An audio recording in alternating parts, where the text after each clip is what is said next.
में से एक लाल रंग की गाड़ी खास थी जिस पर एक मैकेनिक काम कर रहा था। जब वो इंजन चेक कर रहा था तो अचानक गाड़ी का हुड अपने आप बंद हो गया, जिससे उसका हाथ बुरी तरह जख्मी हो गया। उसे जल्द से जल्द डॉक्टर के पास ले जाया गया और उसके बाद एक और मैकेनिक गाड़ी चेक करने आया। जब वो गाड़ी के अंदर था तो उसकी सिगार की राख सीट पर गिर गई। खैर फिर कई घंटे बीत गए और फैक्ट्री का काम खत्म हो गया। सब अपने अपने घर लौट रहे थे, पर जाते हुए सुपरवाइजर ने देखा कि लाल रंग की गाड़ी की लाइट अभी भी चालू थी। उसने जैसे ही गाड़ी खोली तो अंदर से सिगार वाले मैकेनिक की लाश बाहर गिरी। इस घटना को अब 28 साल बीत चुके थे। हम डेनिस नाम के एक स्टूडेंट को देखते हैं जो अपनी गाड़ी में अर्नी नाम के एक दूसरे लड़के के घर पहुंचा। अर्नी एकदम सीधा साधा पढ़ाकू लड़का था। डेनिस और अर्नी एक दूसरे से काफी अलग थे, पर फिर भी वो जल्द ही काफी अच्छे दोस्त बन गए। आज उनके स्कूल का पहला दिन था। स्कूल पहुंचकर उन्होंने अपने लॉकर से नई किताबें निकाली।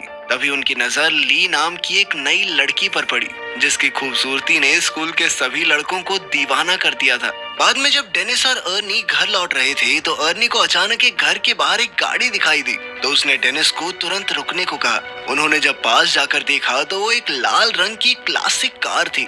ये वही फैक्ट्री वाली कार थी जिसे हमने कहानी की शुरुआत में देखा था, पर अब इसकी हालत बिल्कुल खटारा हो चुकी थी। लेकिन अर्नी को इससे कोई फर्क नहीं पड़ा और वो उसी पल गाड़ी का दीवाना हो गया। तभी गाड़ी का मालिक जॉर्ज वहां आया और उसने कहा कि इस गाड़ी का नाम क्रिस्टीन है और ये उसके भाई की कार है जिसकी कुछ हफ्तों पहले ही मौत हो गई। दरअसल जॉर्ज जल्द से जल्द इस गाड़ी से छुटकारा पाना चाहता था, इसीलिए वो इसे सिर्फ $250 में बेचने को तैयार हो गया। डेनिस ने अर्नी को सलाह दी कि इतनी खटारा गाड़ी पे पैसे क्यों लगा रहा है भाई, कोई दूसरी ले लियो। मगर अर्नी ने बिना सोचे समझे उसी वक्त गाड़ी खरीद ली। फिर शाम को जब वो घर लौटा तो उसके माँ बाप ने उसे गाड़ी खरीदने के बारे में बताया, जिस पर उसकी माँ ने उसे बहुत डांटा। लेकिन अर्नी ने उनकी एक नहीं सुनी, क्योंकि उसने ये गाड़ी अपने जमा किए हुए पैसों से खरीदी थी। पर फिर भी उसकी माँ कहने लगी कि ये गाड़ी इस घर में तो नहीं रहेगी। तो अर्नी डेनिस के साथ गाड़ी को लेकर एक गैराज में पहुंचा। वहां वो गैराज के मालिक विल से मिले, जो एक नंबर का खड़ूस बुड्ढा था, पर फिर भी उसने अर्नी को यहाँ अपनी गाड़ी रखने की इजाजत दे दी। रास्ते में डेनिस ने अर्नी से पूछा कि उसने क्रिस्टीन जैसी घटिया और खटारा गाड़ी क्यों खरीदी। इस पर अर्नी ने कहा कि उसने ये गाड़ी नहीं चुनी, इस गाड़ी ने उसे चुना है। अगले दिन डेनिस लंच के दौरान अर्नी का इंतजार कर रहा था। काफी देर तक जब अर्नी नहीं आया तो वो उसे ढूंढने निकला। तब उसने देखा कि बडी नाम का एक बदमाश लड़का अर्नी को परेशान कर रहा था। डेनिस ने बीच में आने की कोशिश की तो बडी ने लंच जमीन पर फेंक दिया और अर्नी को उस पर गिरा दिया। इससे बेचारे अर्नी का चश्मा गिर गया तो बडी ने उसे अपने पैरों तले कुचलकर तोड़ डाला। इसके बाद बडी अर्नी की हालत पर हंसने लगा, पर तभी डेनिस ने मौका देखकर बडी पर हमला बोल दिया। पर तभी बडी की गैंग ने डेनिस को घेर लिया। खैर जल्द ही एक टीचर ने वहां आकर लड़ाई रुकवाई। तब अर्नी ने उन्हें बताया कि बडी ने उसे चाकू से धमकाया है। तब टीचर ने उसे अपनी जेब खाली करने को कहा तो उसकी जेब से वही चाकू निकला। आखिरकार टीचर ने बडी और उसके चेलों को ऑफिस में भेज दिया, जिसके बाद बडी को स्कूल से इसी तरह कई हफ्ते बीत गए और अर्नी दिन रात मेहनत करके गाड़ी ठीक करने में जुटा हुआ था। इसके बाद गैराज के मालिक ने अर्नी को गैराज में मदद करने की नौकरी पर ही रख लिया और बदले में अर्नी अपनी गाड़ी के लिए कुछ पुर्जे इकट्ठा कर सकता है। अर्नी ने इसके लिए हाँ कर दी और फिर दिल लगाकर गाड़ी ठीक करने में जुट गया। मगर उसे इस बात का एहसास कब उसे गाड़ी ठीक करते करते क्रिस्टीन से हद से ज्यादा लगाव हो गया। फिर शाम को डेनिस अर्नी से मिलने गया, क्योंकि वो काफी दिन से मिले नहीं थे। लेकिन उसने देखा कि अर्नी पहले से बहुत ज्यादा बदल चुका था। वो बिना चश्मे के स्टाइलिश कपड़े पहनकर राउडी की तरह चल रहा था। वो ज्यादा देर डेनिस से बात करने के लिए भी नहीं रुका और गैराज में काम करने चला गया। उसकी माँ ने उसे रोकने की कोशिश की, पर आर्नी उन्हें नजरअंदाज करके चला गया। फिर उसकी माँ ने डेनिस से कहा कि वो आर्नी और उसकी नई गाड़ी की वजह से काफी परेशान है, क्योंकि उन्हें पता चला था कि गाड़ी के पिछले मालिक की गाड़ी के अंदर ही दम घुटने से मौत हो गई थी। ये सुनकर डेनिस जॉर्ज से मिलने पहुंचा तो जॉर्ज ने उसे अपने भाई की कहानी सुनाई। उसने बताया कि जब उसके भाई ने क्रिस्टीन को खरीदा था तो वो पूरी तरह उसका दीवाना हो गया था। इसी गाड़ी में उसकी पत्नी और बेटी ने भी अपनी जान गंवाई थी और फिर उसके भाई की मौत के बाद ये गाड़ी न जाने कैसे खुद ब खुद जॉर्ज के घर के बाहर आकर खड़ी हो गई। ये सुनकर तो डेनिस और भी घबरा गया। खैर शाम को वो दोबारा से गैराज में गाड़ी देखने पहुंचा। उसने गाड़ी खोलने की कोशिश की, पर जैसे ही उसने हैंडल खींचा तो रेडियो अपने आप शुरू हो गया। और डेनिस उसी समय डर। फिर अगली सुबह डेनिस स्कूल स्टेडियम में था क्योंकि आज उनका फुटबॉल मैच था। डेनिस एक खास गोल मारने के बारे में सोच रहा था कि अचानक उसने अर्नी को वहां आते देखा।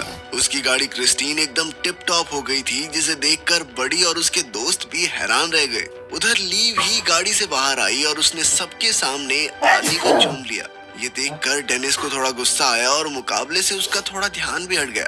इसी मौके का फायदा उठाकर विरोधी प्लेयर्स ने उसे धक्का देकर बॉल छीन ली। इस धक्के से डेनिस इतनी जोर से जमीन पर गिरा कि वो तुरंत ही बेहोश हो गया और उसे बहुत गहरी चोट भी आई।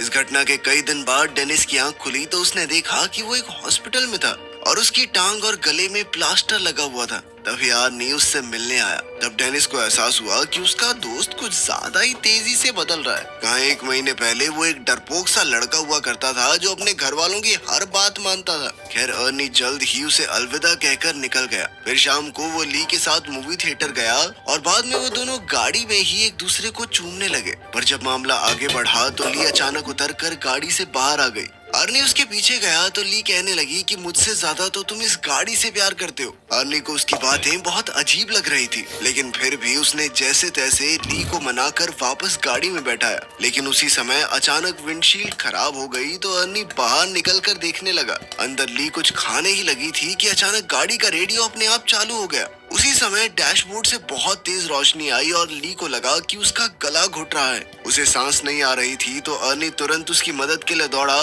मगर गाड़ी अंदर से लॉक हो चुकी थी। अर्नी बेहद परेशान होकर बाहर से गाड़ी खोलने की कोशिश करता रहा, पर कोई फायदा नहीं हुआ। इधर ली दम घुटने से मरने ही वाली थी कि ऐन वक्त पर वो अंदर से दरवाजा खोलने में कामयाब रही और तभी साथ खड़े एक आदमी ने जैसे तैसे उसे खींचकर बाहर निकाला। ये देखकर अर्नी ने गुस्से में उस पर हमला कर दिया, पर वो तो सिर्फ ली के गले में फंसा हुआ खाना निकाल रहा था। आखिरकार मामला शांत हुआ और अर्नी ली को घर वापस छोड़ा।